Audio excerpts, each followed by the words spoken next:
Fa discutere la proposta del ministro Saccomanni di abbassare il tetto di spesa in contanti sotto i 1.000 euro. Secondo il consigliere regionale Nicola Finco, questo non aiuterebbe a combattere l'evasione fiscale.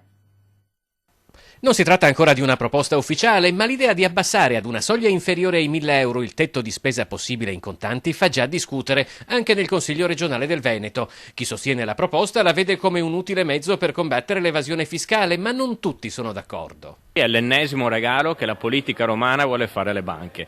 Banche che hanno già avuto tanto nel corso di questi ultimi 2 anni, adesso si è studiata una nuova strategia con l'invenzione dell'antiriciclaggio e dell'evasione fiscale per fare un ulteriore regalino alle banche, soprattutto se consideriamo che alcune commissioni arrivano anche all'1-1,5%. Quindi vorrei ben capire qual è il fine ultimo di questa manovra che il governo vuole. In realtà la proposta di Saccomanni non ha incontrato il favore di tutte le componenti che sostengono l'esecutivo, ma il ministro sembra tirare dritto. In America funziona.